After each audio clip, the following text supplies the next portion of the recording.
Salut à vous et bon début de semaine. Alors aujourd'hui, on va parler de l'allocation canadienne pour enfants. Bon, vous savez, on est à la saison des taxes au Canada ou bien en Amérique du Nord et c'est le moment que tout le monde va commencer à faire tout simplement cette déclaration des revenus au niveau du Canada. Donc, principalement pour tous les nouveaux arrivants, pour les étudiants, pour les travailleurs, pour les résidents permanents, pour les demandeurs d'asile, et aussi, bien évidemment, pour certains visiteurs qui sont au niveau du Canada, rassurez-vous, vous serez appelés à faire vos déclarations de revenus au niveau du Canada.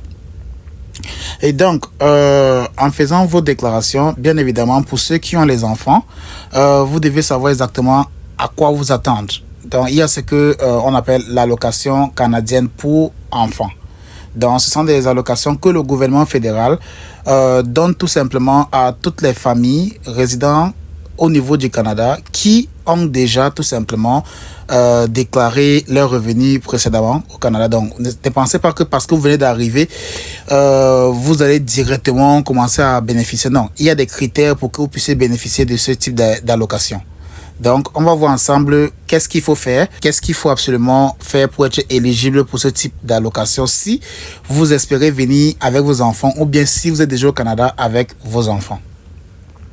Alors, on va aller, première étape, c'est déterminer qui peut faire une demande. On va cliquer dessus et on va descendre tout bas. Déterminer qui peut faire une demande. Vous devez répondre à toutes les conditions suivantes si vous voulez être éligible pour recevoir l'allocation pour enfants. Premier critère, c'est habiter avec un enfant de moins de 18 ans.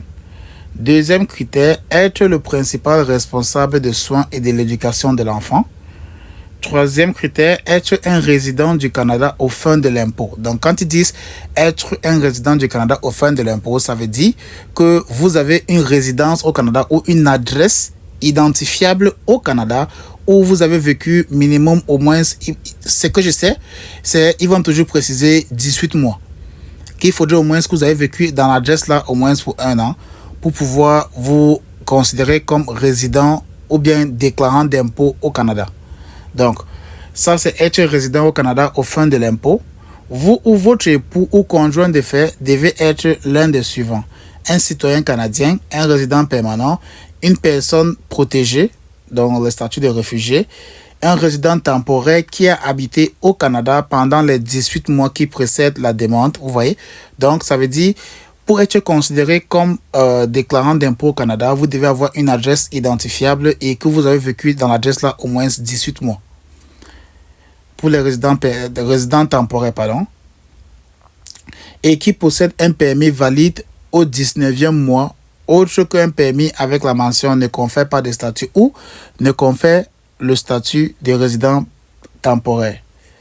Dernier critère, une personne qui est inscrite ou qui a le droit d'être inscrite en vertu de la loi sur les Indiens. Vous n'êtes pas admissible à l'allocation canadienne pour enfants, pour un enfant en famille d'accueil ou pour les mois où nous versons des allocations spéciales pour enfants.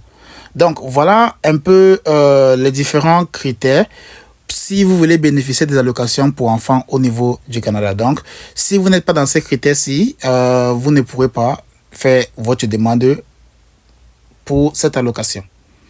Maintenant, on va aller à la deuxième étape. Comment faire la demande? Donc, comment faire la demande? C'est très simple, c'est pas vraiment très compliqué. Donc, je vais vous laisser le temps. Vous allez prendre le temps de lire tout ceci parce qu'il n'y a vraiment rien de compliqué pour faire la demande. Alors, il y a 3 façons de faire votre demande. La première des façons, c'est lors de la naissance de l'enfant. Donc, quand vous allez accoucher l'enfant à l'hôpital et consorts, quand vous allez faire le certificat et autres de l'enfant, automatiquement, les infirmiers ou le docteur pourront enregistrer l'enfant avec votre numéro. Bon, vu que vous avez déjà un numéro, vous avez vécu au Canada par exemple, et vous avez un numéro, vous avez une adresse, tout cela. Donc, on va simplement prendre ces informations-là et pouvoir inscrire l'enfant dans le fichier de l'Agence des revenus du Canada. La façon de faire votre demande, c'est en ligne, en créant votre dossier ou en créant un compte sur le site officiel de l'Agence des revenus du Canada. Ou bien la troisième façon de le faire, c'est par la poste. Et pour remplir, vous allez remplir le formulaire RC66 que vous allez voir là. Remplissez et signez le formulaire RC66, demande des prestations canadiennes pour enfants. Donc vous allez remplir cela et ensuite signer et envoyer cela avec les documents qui seront demandés dans la fiche ou le formulaire pour que votre dossier puisse être traité. Donc voilà les trois façons pour faire votre demande d'allocation pour enfants au niveau du Canada. Maintenant, on va voir ensemble quand est-ce que l'allocation pour enfants est payée au Canada. Donc, quand est-ce que cela est payé pour l'année 2025, bien évidemment. Donc, on va venir ici, là. Donc, vous allez voir, ça, c'est simplement les dates. Allocation canadienne pour enfants, y compris les programmes provinciaux et territoriaux connexes. Les dates de versement ou les dates de paiement. Donc, on a le 20 janvier, le 20 février, 20 mars, 17 avril, vous voyez là, 20 mai, 20 juin, 18 juin, 20 août. Donc, le prochain paiement pour l'allocation pour enfants, c'est le 20 février. Donc, pour ceux qui ont les enfants qui ont déjà déclaré l'enfant à l'Agence des revenus du Canada, automatiquement, d'ici le 20 février, ils vont recevoir l'allocation pour enfants. Donc, pour ceux qui viennent d'arriver au Canada, principalement, les familles là, avec les enfants qui ont moins de 18 ans et qui ont déjà fait peut-être moins de 18 ans, moins de 18 mois sur le sol canadien, vous pouvez déclarer déjà l'enfant, ce qui est bien, mais vous serez éligible à partir du 19e mois, pardon. Vous serez éligible à partir du 19e mois. Donc, vous devez être ou bien résident du Canada, avoir une adresse fixe et vivre là-bas pendant 18 mois. Et à partir du 19e mois, c'est là où vous devenez éligible pour recevoir cela. Donc, j'espère que les informations que j'ai partagées pourront vous aider.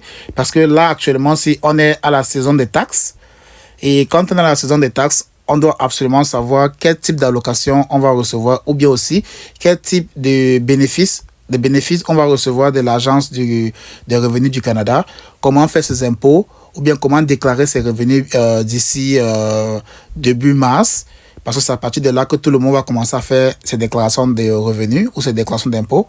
Donc, c'est exactement ce que je voulais partager avec vous. Mais rassurez-vous, on va multiplier les vidéos, bien évidemment, sur la saison des taxes. Pour ceux qui sont intéressés, si vous voulez absolument avoir ou bien savoir quel type de logiciel vous pouvez utiliser pour déclarer vos revenus au Canada, alors mettez dans les commentaires et je vais voir comment créer une vidéo rien que pour ça.